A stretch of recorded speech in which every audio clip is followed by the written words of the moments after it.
Everybody knows that if there's one thing about an organized person, is that they are planners. Very detailed and precise about what they want and what they do not want. But that's the problem. It almost ruined me. And that's what we're going to talk about today. How being organized almost ruined me. Hold on.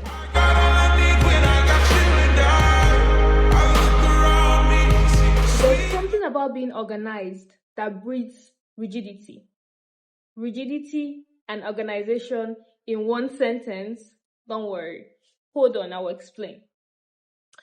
Being organized looks like being a good planner, wanting things to follow a particular sequence and in a particular way. It means being very detailed and very precise about what we want, how we want it to be done too. And this is how rigidity slips in, because we forget that a lot of times life is going to meet us at where it wants to meet us. So sometimes we have this big plan on how we want things to play out, and things don't play out that certain way, and it can cause a lot of problems for us. There are a couple of things that being so organized and it led to me being rigid did to me. And out of all those things, we're going to focus on just three.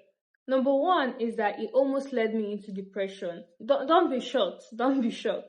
I'll explain. Because most times, because we want things to follow in a particular way, and it doesn't, we start to feel like a loser. We start to feel like we are failures. We start to feel like something somewhere is wrong with us. Right? And then we start looking at the other person and saying that this person is moving well, things are going well for this person, and things are not going on well for me. So what does that mean? Does it mean that I'm not worth it, or does it mean that I'm not doing the right things? But those things might not be the case. And so these thoughts leads us into depression. Now going to the second one, missed opportunities. All the time I find myself talking about missing opportunities, because it's something that I know that I have experienced in my personal life. And it's so easy.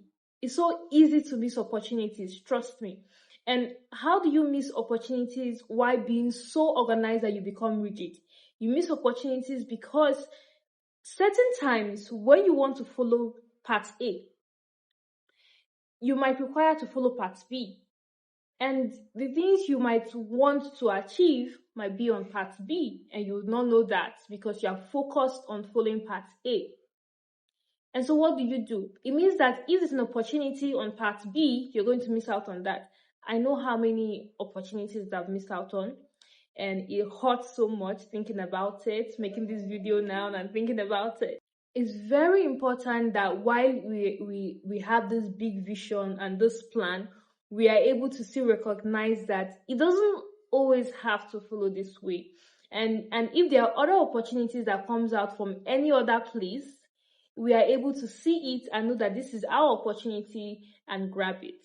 The third thing and the final one is feeling overwhelmed. My biggest realization is that not everything is within my control.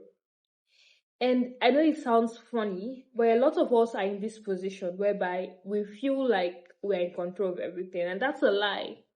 And I think feeling overwhelmed comes from wanting to control everything. And that moment where I stopped and I said, okay, not everything is within my control. These are the things within my control, and these are the things out of my control, and focus on the things that are within my control. I think I kind of gained peace a bit, because you're not trying to control everything.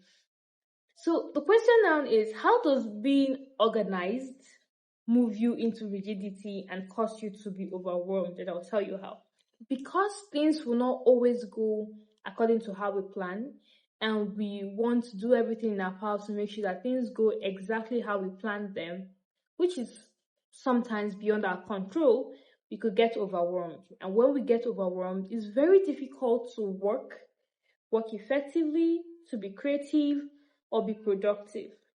So all the while, we're just overwhelmed and burned out and just, feeling like nothing is working.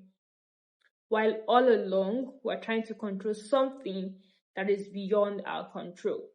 We're trying to make sure that this particular thing goes this particular way, while missing out on the fact that there are many other ways that this thing can work. And so for the past 5 years of my life, I am learning something new. I'm learning how to stay organized and not be rigid. And this is how it's changing my life. One, I'm learning that being organized is not the issue, okay? Being rigid is. And so I shouldn't allow being very organized move up to being very rigid. Two, learning how to be very flexible, knowing that there's a million and one ways to achieve a particular goal.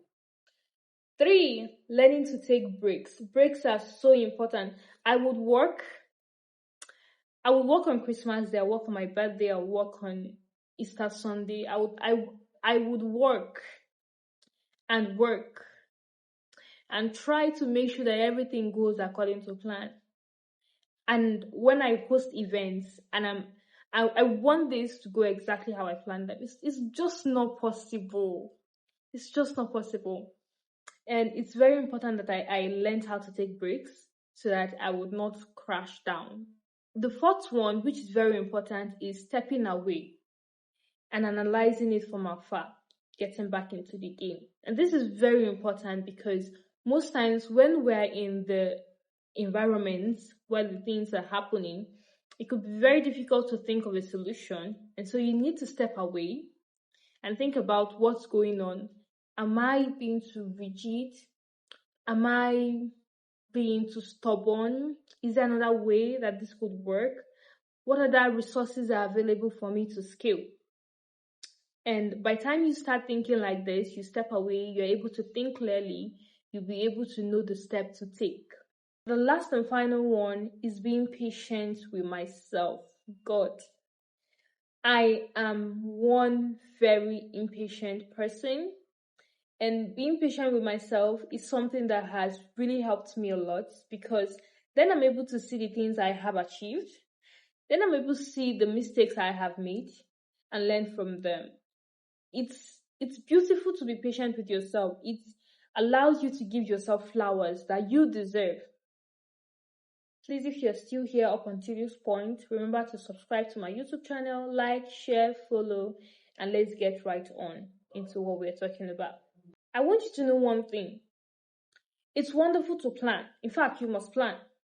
It's wonderful to be detailed and know what you want and what you don't want. It's very important that we know that things will not always go the way we plan them. And we have to be able to be flexible, to make changes, to make spaces, to listen, and find better ways to achieve our goals. Because if we stay fixed at wanting it to go exactly the way we want them to go, we will not achieve anything. I'm so glad to have you guys here again with me. It's always a pleasure to talk to you. I'll see you guys next time in my YouTube video. Thank you.